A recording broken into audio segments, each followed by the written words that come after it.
Alô amigos primatas, aqui é mais um vídeo meu do canal Ricardo História e Ciência. Vou tratar de um vídeo que, como eu tenho visto muita gente comentando no YouTube, eu decidi dar as minhas impressões, que é a Revolução Russa. Então, é com base no artigo chamado História da Revolução Russa, Antigas e Novas Abordagens. Então, iniciando o panorama, as primeiras leituras sobre a Revolução Russa, os primeiros textos, eles tinham um cunho jornalísticos simpáticos à Revolução Bolchevique, como é o caso do 10 Day That Shock the World, de Nova York, de 1919, do jornalista socialista estadunidense John Reed. Do segundo tipo também seria do Zapix Revolutsky, Nota sobre a Revolução em 3 volumes, de Moscou, de 1921, do socialista soviético crítico dos excessos de bolchevismo. Por que críticos aos excessos? Veja só, gente. A Revolução Russa, que começou na Rússia e se espalhou pelas outras repúblicas, ali do leste europeu e uma parte da Ásia, ela trouxe muitos avanços. Por exemplo, a população não tinha acesso à educação. A educação ela era muito restrita a uma pequena elite muito ligada ao czarismo, né, aos monarquistas russos. E essa revolução ela trouxe a educação pública para uma população gigante, para toda uma população. Mas também houve excessos, houve muita perseguição aos opositores.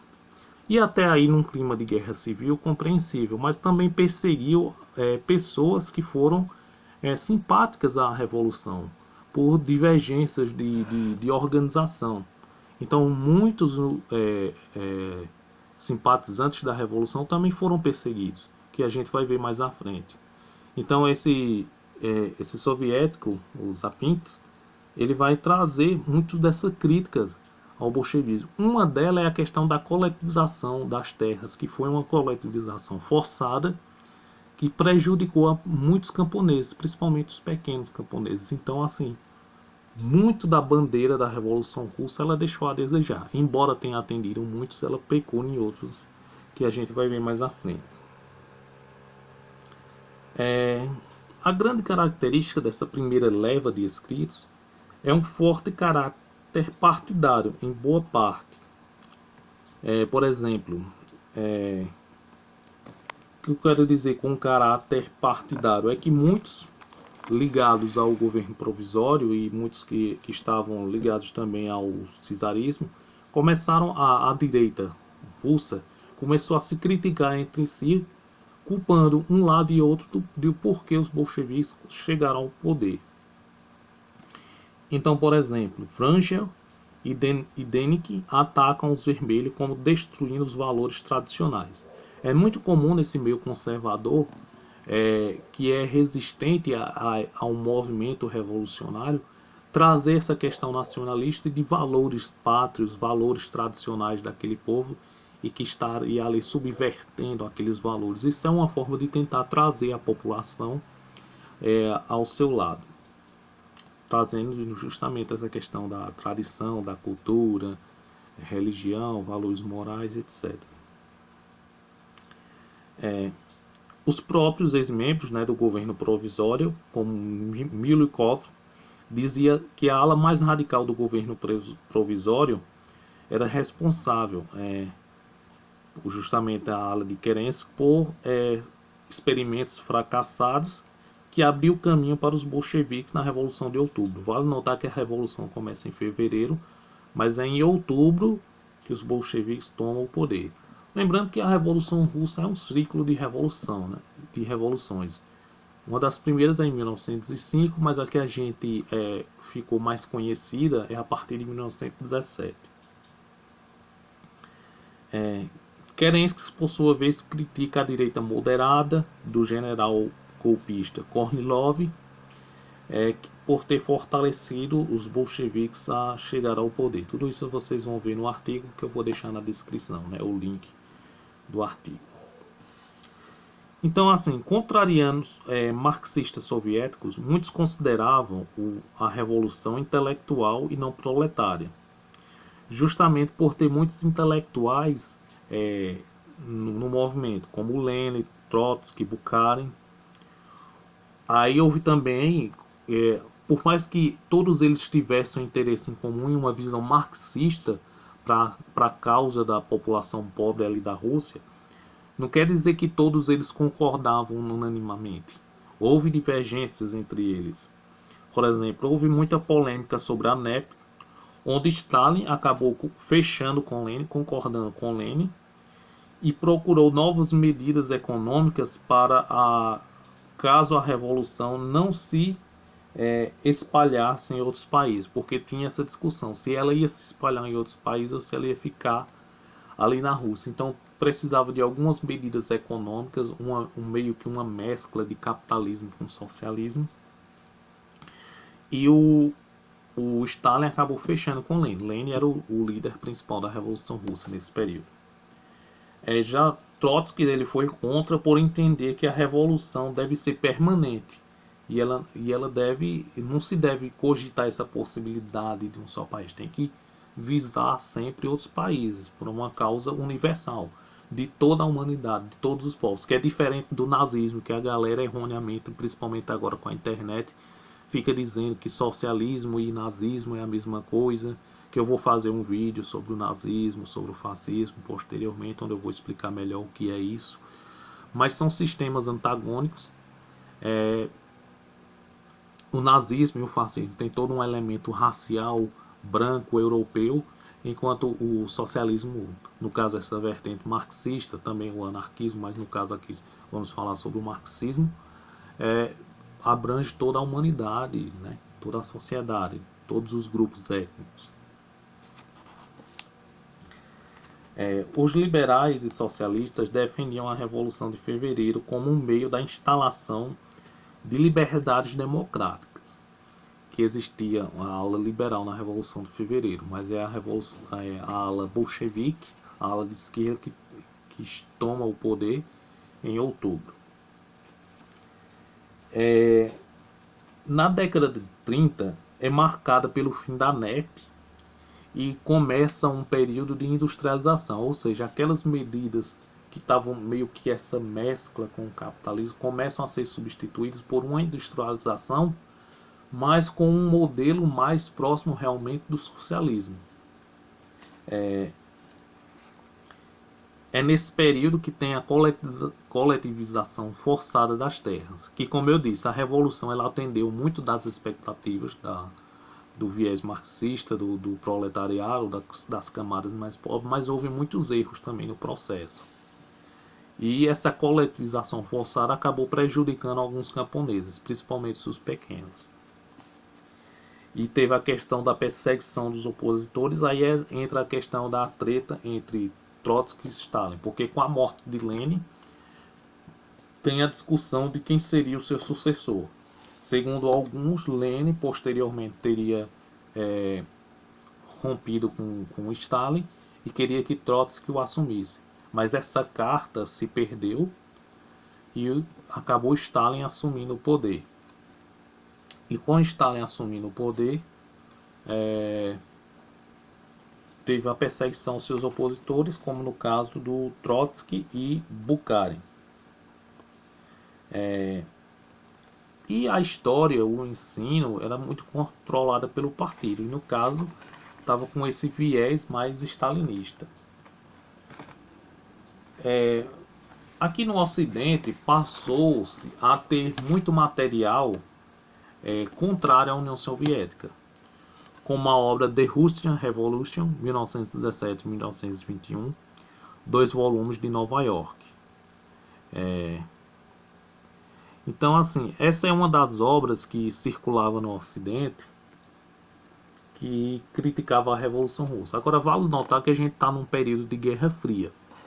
E muitas dessas informações eram imprecisas. Não quer dizer que não existam algumas que sejam verdadeiras. Houve sim perseguição de opositores por parte de Stalin. Posteriormente, com a morte de Stalin, ainda houve problemas com opositores, embora de forma mais reduzida, houve uma abertura maior. Mas a gente tem a Primavera de Praga, onde se tentou criar um socialismo com um viés mais democrático, com uma pluralidade maior de partidos. Tanto é que aqui no Ocidente, pensadores como Simone de Beauvoir, Jean-Paul Sartre, Michel Foucault foi favorável à Primavera de Praga, mas Moscou impediu essa tentativa à Tchecoslováquia de um socialismo mais democrático. Porém, no Ocidente, em período de Guerra Fria, também se criou muitos mitos, muitas lendas, e que posteriormente o próprio Ocidente, os historiadores sérios daqui do Ocidente, começaram a meio que, como o Hobsbawm mesmo, começou a desmentir um pouco de alguns mitos que se tinham. O que não significa que não existiram e não existam alguns erros durante o período revolucionário. Então veja só, na historiografia ocidental do período da Guerra Fria, até a década de 60, prevaleceu essa visão anticomunista na historiografia. Posteriormente, como eu já disse, essa visão é superada, porque ela é vista na perspectiva da população russa, população soviética, né? Não só russa, mas na Ucrânia, na Rússia, no Cazaquistão, na Bielorrússia, enfim, nas outras repúblicas soviéticas. Né? Como eu disse, ela começou na Rússia, mas foi se espalhando para as outras repúblicas, formando todo um bloco da União das Repúblicas Socialistas Soviéticas. E justamente por atender essa visão da perspectiva da população soviética, houve os avanços que eu falei, como a questão da educação, militarmente a União Soviética cresceu muito, principalmente a Rússia, mas também houve os problemas, como a perseguição dos opositores, a divisão de Lenin e com a morte de Lenin, a divisão entre Trotsky e Stalin, a perseguição dos opositores, como eu já citei, do Trotsky e do Stalin, que foram perseguidos, sendo que o Trotsky foi morto no México por um agente stalinista. E também houve essa crítica que eu acabei de falar, como o Hobsbawm traz na Era dos Extremos, mas também trouxe a questão dos avanços, como eu falei, a questão militar, a questão da educação, né? Embora uma visão muito partidária, né, a educação, mas houve sim um avanço, como eu disse anteriormente, população analfabeta sem acesso à educação e passou a ter esse acesso. E houve de fato uma industrialização muito forte na União Soviética. Documentos e arquivos soviéticos mostram como houve uma melhora na educação russa, como eu já falei. E como Lenin já discordava da burocracia stalinista, ou seja, antes mesmo do Lenin morrer, ele já, embora de início ele e Stalin estivessem fechados ali com a questão da NEP, posteriormente o Lenin já estava criticando um pouco esse modelo burocrático de Stalin.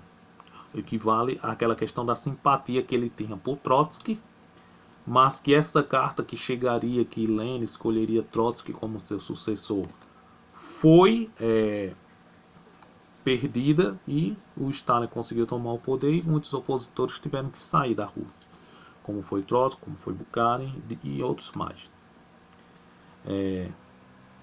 Mas é inegável como o próprio Hobsbawm, como eu já falei na Era dos Extremos, mostrou que a revolução, mesmo no período leninista, ela não atendeu todos os objetivos, porque houve uma militarização muito forte e muitos dos interesses da população não foi atendido. Então, houve muita polêmica com os anarquistas, que os anarquistas foram presos, muitos acabaram morrendo na cadeia e muitos colocados na prisão já no período leninista. Então houve uma treta muito forte entre o partido bolchevique com os anarquistas. A historiografia que é retratada no pós-muro de Berlim, que começou por volta da década de 80, né? Começa a analisar a Revolução Russa por questões sociais do povo russo, sem aquela propaganda comunista do início, né? Da Guerra Fria. Só que com a queda do muro de Berlim, houve um retorno anticomunista, como uma forma de crítica de dizer, olha aí como a população não quer o comunismo e coisa e tal. Tem como um escritor Richard Pipes, no The Russian Revolution, de 1990.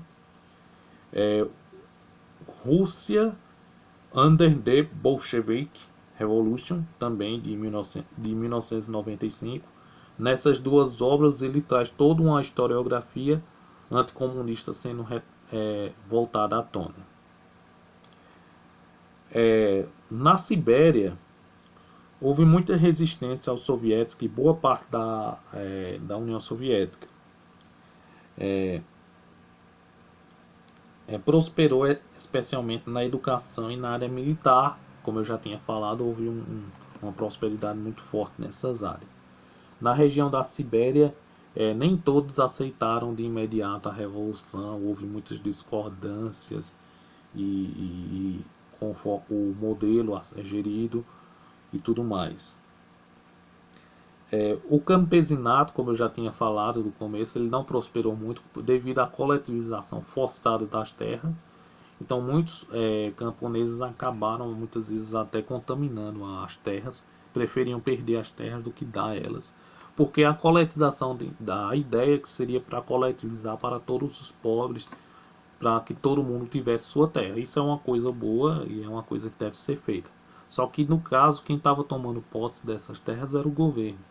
E muitas das vezes ela não chegava aos agricultores mais pobres. Então muitos acabavam preferindo danificar as terras do que dar elas. E aí houve um aumento do número de prisões, teve a questão dos gulags, dos trabalhos forçados nesse período,